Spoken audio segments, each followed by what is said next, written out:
Today we'll be machining with geodesic and deburring procedures. Today I'll be presenting to you. My name is Andy Strombeck. I'm an application engineer. The first option we're going to be looking at today is geodesic. It creates a real 3D step over on any geometry, including undercuts. This is something that's a very powerful toolpath. If you have this option in your package, it is 3 and 5 axis, but you have to have it in the 5x package option to use it in 3x. It is not available with just the 3x package. Deburring, this is also a new feature we'll have.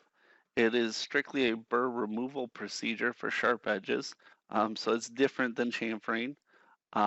Works 3, 4, and 5 axis, and it works with ball and lollipop cutters.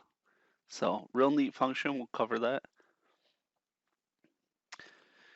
Both of these features, the geodesic and the deburring, you will find them under the 5x applications, not the 5x productions area. So when you're looking for them, you'll want to go to the applications and then you'll see the geodesic and deburring in there. If you do not, it's something that would need to be added to your package. So just so you know where to find those to look. With geodesic, we have two modes to put the toolpath onto the surfaces. Contact mode, the motions are calculated on the geometry itself, and then they are smooth and spiraled afterwards. Tool center mode, the motions are calculated with an offset based on the tool radius. Once that's figured out, the contact points are then projected along the tool axis onto the machining surface. Allows a collision-free pattern generation even on sharp inner corners or in strongly curved multi-surface patch areas. So it's kind of either way, one of those two will give the best result, and it does a really nice job on complex geometry. So let's hop over to a file and check this out now. Okay, so the first thing we're going to do with this file I like to do is I just run the curvature map and just see what kind of tooling I'm going to work with. So like down in this corner here, I got a 348 radius. So I know I can get away with like up to a 1/2 inch ball nose cutter. So let's make a procedure here. And actually, before we even do that, let me show you guys the undercut in here. So if we do a side view, you can see as it rolls down, it rolls back under, and then it's going to come up just a little bit here, and then it's going to head back down again. So this traditionally would be a pretty challenging cut with the 5X Pro. And now with the geodesic, it's much more bearable. So when we get into here, we go to 5X applications. Under there, we'll find the geodesic, and we'll pick a tool. And we can see when I place this, obviously the 1/4 inch cutter is pretty small. We don't need to take that much time to do something. So let's go to a little bigger cutter, as long as it fits in there. But when we do, you can see that, it's not going to get under there without hitting. So I'd have to go to a lollipop or something. And that's just not very rigid compared to a full ball cutter. So we're going to leave this on the 1/2 inch ball. We're going to go ahead and pick the part surfaces. So I'll go ahead and pick all these that we want. I'm going to unpick what I don't need. So now that we got those, we'll go ahead and middle mouse. I head into axis under tool trajectory. And this is the new panel you're going to see. It's really similar to the same as what you saw in 5X Pro, but there's a few options. Right on this first page, this is a little bit different. The pattern, you have the two options we talked about, the contact mode versus the tool center mode. We're going to start with the tool center mode. Go ahead and throw that on. You can see this tree picture over here. This is pretty handy to do. I already picked the machining surfaces, but that's where you do that here. And then the guide curves, you have morph between two curves or parallel to multiple. Now, first thing I'm going to say is we see a lot of people come through and they pick every button in here. In this instance, that is not helpful. So really, the defaults here do a pretty good job. So I would say start with these defaults for the most part. So parallel multiple will leave, input automatic, containment automatic, machining area, do it all that I picked. And we're not going to pick the other areas. We will add gouge check and stuff. So that's something that can come into play, the type of block you're cutting. You know, this, you can start messing with that a little more. But generally speaking, just leave those. I'm going to use spiral. That is not going to be your default. But I'm going to use it here because I want it to start outside. I want it to work its way in. Step over, we'll use 35 thou. Tool axis control. Lots of options in here, but we have some easier buttons for you guys. So to start, what I would recommend on something like this is not be tilted and stay normal to surface. So I wanted to just go ahead and look at that surface direction and stay normal to it best it can. But then also down here, I'm using a limit by axis angle range. And when I click on that, I can use this conical limit here. Can use X, Y, Z, whatever. But the conical is nice because basically I'm saying go ahead and tilt, but I'd rather you not tilt past, let's say, 50 degrees in this case. And it's around the Z axis. You have lots of control here. So I'm just setting a max tilt and a cone angle around that axis. Now with the gouge check, I'm kind of taking the easy route here. So this is a feature that has really been powerful and done a really nice job, even in 5X Pro. The more you use it, I'm probably using this a little more than I should right here, but it does a great job. So I'm turning everything on. I'm telling it to tilt tool, which will not be default. You have to pick that. And then the setting, we're going to use automatic. And we're going to use it on the machine surfaces and on the check surface. I have this picked as well. I'm going to go ahead and grab this top. So not much of this we're doing anything with. There's only a few things we're changing from default. And I'm going to go ahead and calculate this. And then I will speed this up a little bit here for time's sake.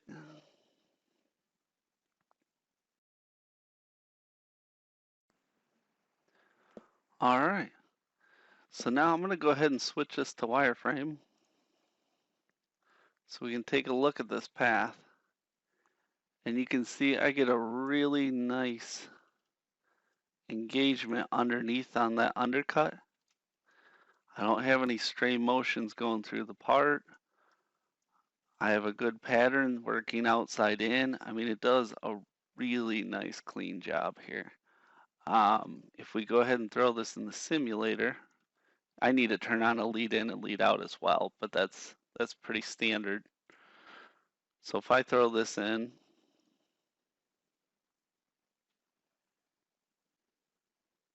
so I'll leave my part on, my stock here. Let's go ahead and play this.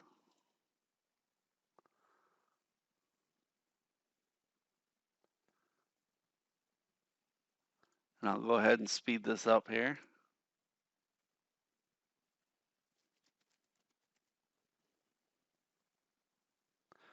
All right, so now if we take a look at this, I'm gonna go ahead and let this run. We can see that it is spacing these out evenly. We're breaking right even and we're not getting any surface violations. We're not getting any errors. It's just giving us a really nice result on the surface. And, you know, as we tighten up that step over more and stuff, it would give us an even better surface finish.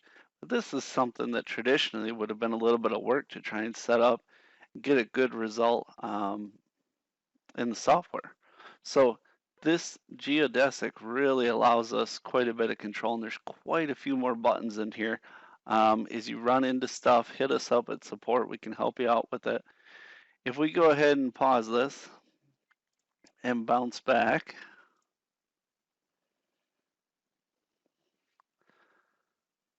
this is an almost stock procedure that was able to cut this. But as you get into this more and we get looking at this, you've got quite a few more options. When you get into like the pattern surface options, we go into advanced.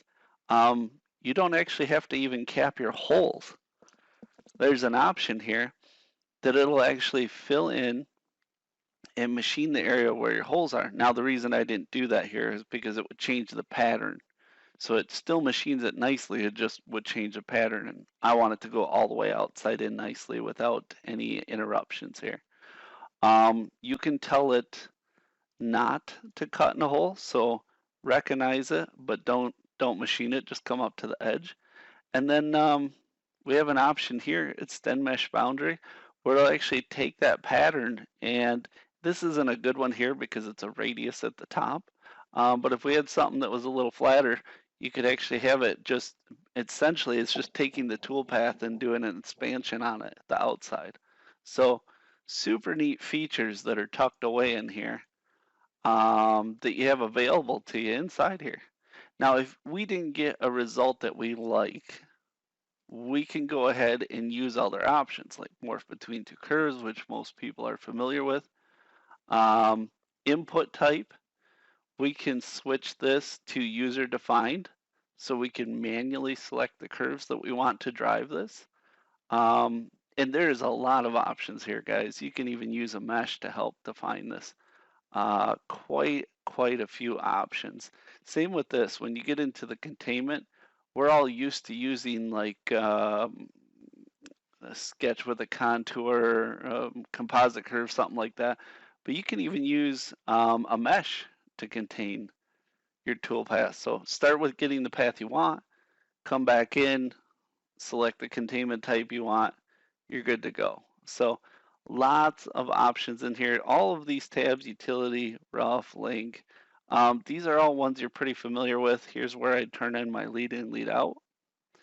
Gouge checking, again, we can make this more complicated, but as you can see, it's very easy to tell it how to do this.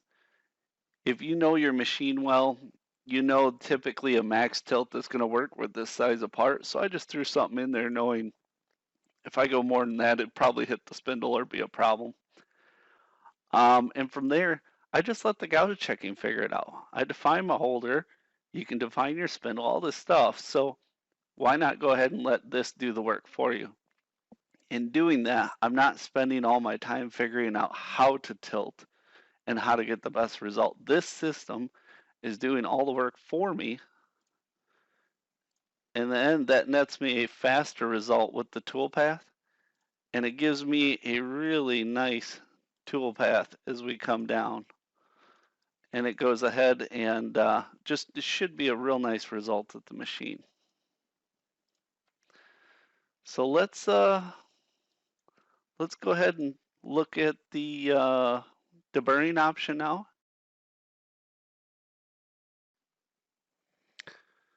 So now when we pull up the deburring here, we'll just start with a block that shows us a handful of options here. So I've already defined the part in stock here, just so save a little time. Let's go ahead and get a procedure going. And then again, under applications, we'll have deburring. And then for this, we're going to go ahead and use this lollipop tool. We could use a ball, but for this, we're going to use a lollipop. In Access again, you're going to see some familiar stuff, but there's going to be fewer tabs at the top here. We got Surface Path, Tool Axis, and Link. So Tool Axis, Control, and Link, totally familiar. The Surface tab, you're used to that, but it'll have a few different options, and it's kind of less. So to start, first thing we're going to do is pick our part surfaces. Let's do a side view here. I'm just going to window all of the part. And then edge definition. Again, we're going to keep this simple. You can always go back. can fine tune and dial this in. But in this case, it's meant to do a lot of the work on its own. So if I had a part that I was just trying to go and break the edge on everything, I'd go ahead and leave auto detect, make sure I only pick the surfaces I need. And then we can also tell it to exclude edges. So we can come into here and pick something we don't want. In this case, we're going to leave it on auto detect. We're going to go to check surface. We're just going to pick this bottom and that radius. We want it to stay out of there. And then we're going to go ahead down here under path parameter edge shape. You have two options. Constant depth, where it's going to go in from the corner of that edge. Or you have constant width, which is going to maintain a the width of the cut, but what you're not going to see is a constant depth. So depending on the geometry, there's times where the width will be correct, but the depth will be different. So really, it's just an application-based thing. You know, if you have the right geometry, switch it, you know, whatever you need to get the best result. But we're going to stick with constant depth. I'm going to do 0.5 millimeter here. And then the inner corners, you have two options, trim and relief. Now, if we go to relief, you can see what actually happens is here when it goes into the corner, it's going to round and come down, but it's also going to go back and it's going to do a lifting motion like you see up here, where it's going to lift in that corner and try to take out some of that corner. Now, the bigger your tool is going into some of these radiuses, the harder it is to pull that out and cut that corner. So what we'll want to do, in this case, we're just going to use trim.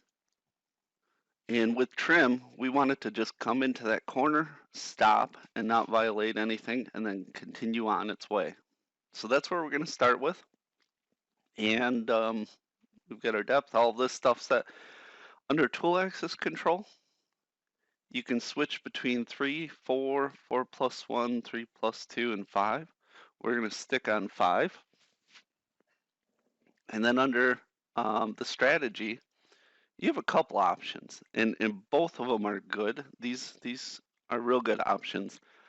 In this case, we're going to stay normal to contour because it's a little easier for it to maintain that width or depth.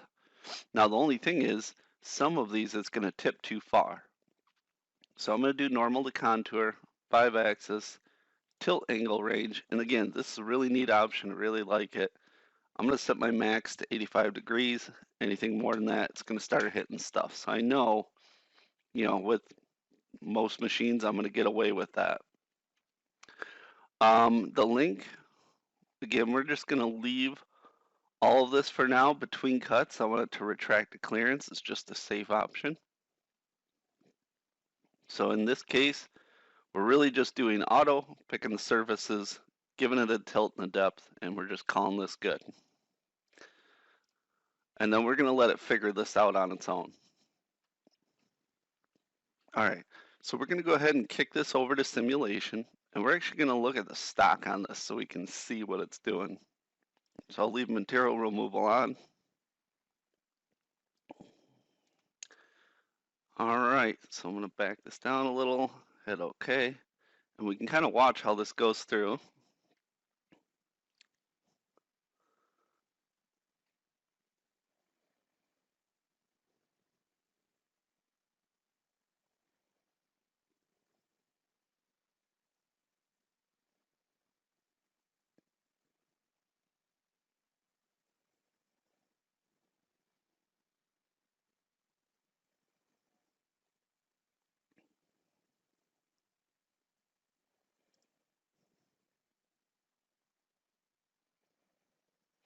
So now if we look at this, guys, we can see we had a really nice collision-free path that went ahead. Now, I probably wouldn't, if we're deburring, we're not going to cut in this far. So I'm doing this just to show the effect of what this is having on the part.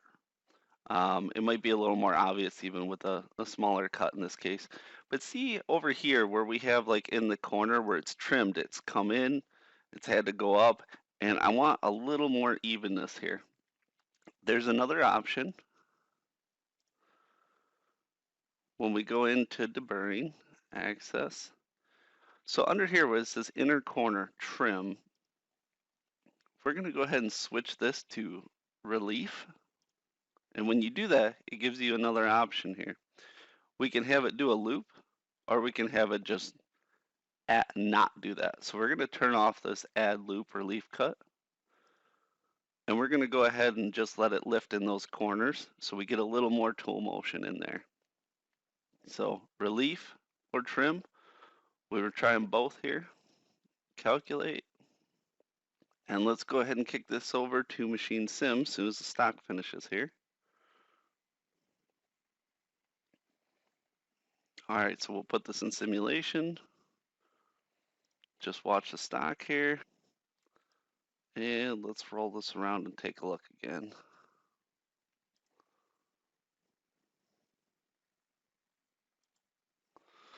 We'll play this through.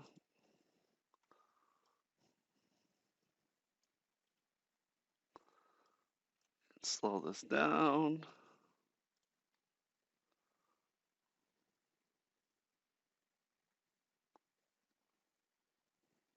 All right.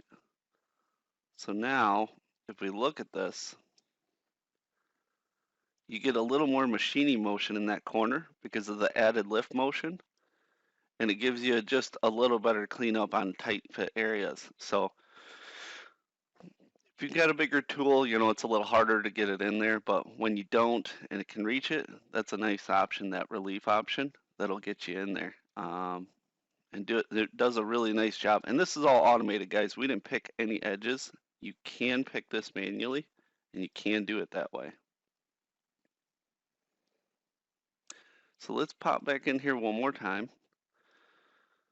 So we have a couple options here. Exclude edges. We can come in and pick an edge manually.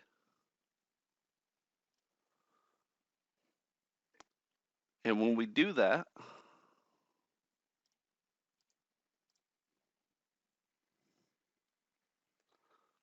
so let's kick this over to simulation one more time here.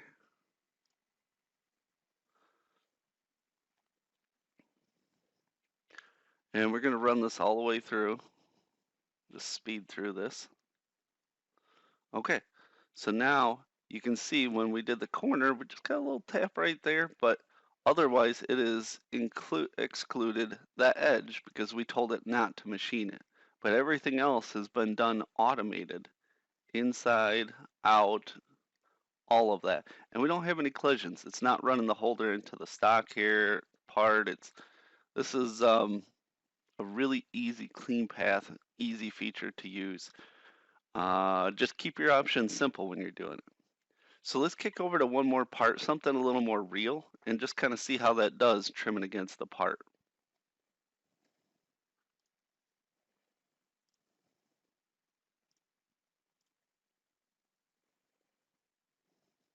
All right. So you can see on this part, we've got some areas inside here that are going to be tough to get to. And the motions are going to have to be properly trimmed so it doesn't run into the part. So let's go ahead and pick some of this stuff here. And we're going to set our corner to relief. I want no loops, just a lift.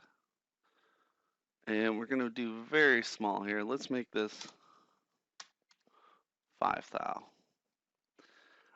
And then the edges here, we're going to go ahead and use user define this time and try picking some. So we'll hit this button. We'll come on in here. We're going to say go here. And then over to here.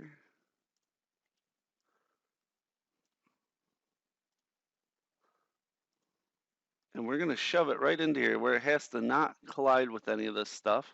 And it has to trim before it hits the center button here, which is kind of a tough to get into area. So I want it to see the part, but I don't want it to cut everything. And flip that, pick this. Oh, gotta pick the right part here. There we go. And then we'll do this one right here. And then right here. Okay, so I'm going to shove it in underneath there and tell it to cut without colliding. I'm taking a very small cut. And then under the link, I'm actually going to use between cuts. I'm going to use a blend spline instead of retract clearance because I know I'm not just cutting the whole part and hoping for the best. I know it should be able to clear, but still get back in there. So we're going to use that. Tool axis control. So we go to tilt control, and this time we're going to use, again, I'll go normal to contour, but we know that if it tries to stay normal, it's going to flip through that part. It's not going to work. So again, I'm just going to use a tilt range.